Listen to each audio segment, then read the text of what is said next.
आपण आज आहोत शेगावमध्ये। शेगावमध्ये आपण पाहू शकता की माझ्या मागे किती मोठ्या प्रमाणात जी आहे ती गर्दी आहे। याचं कारण असं आहे, आज रविवार जरी असला तरी अधिक मास आज समाप्ती आहे आणि यामुळे शेगाव परिसर पूर्ण भक्तिमय वातावरणात दणाणून गेलेला आहे।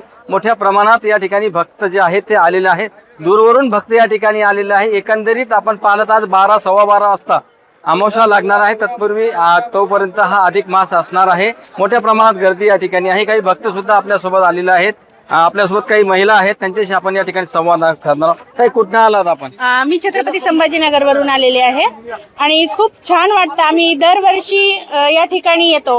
अधिक मासानिमित्त फार या ठिकाणी गर्दी आहे, पण तरी सुद्धा हे संस्थान विदर्भातील एवढं सुंदर संस्थान आहे आणि शिस्तप्रिय आहे आणि दर्शनाची रांग जरी मोठी असली तरीही थकवा जाणवत नाही आणि अधिक प्रसन्न वाटतं आणि सुशोभित असं मंदिर आणि या ठिकाणची व्यवस्था आहे।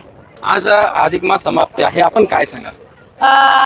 भाविकांचं या ठिकाणी असलेलं श्रींच्या चरणीचं प्रेम आणि अधिक मासाचं पुण्य या ठिकाणी लाभावं म्हणून एवढं दर्शनाची बारी या ठिकाणी लाभलेली आहे किंवा लागलेली आहे।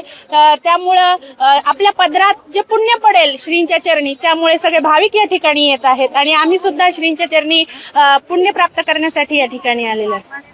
श्रींच्या चरणी पुण्य प्राप्त करण्यासाठी आम्ही या ठिकाणी आलेलो आहोत, अशा प्रकारचं काही भाविकांनी या ठिकाणी आपलं मत व्यक्त केलेलं आहे। एकंदरीत आपण जर पाहिलं तर शेगाव नगरी आज भक्तिमय वातावरणाने नाहून गेलेली आहे आणि मोठ्या प्रमाणात जयघोष संत गजानन महाराजांच्या नावाचा होतोय, गणगण गणात बोतेचा होतोय।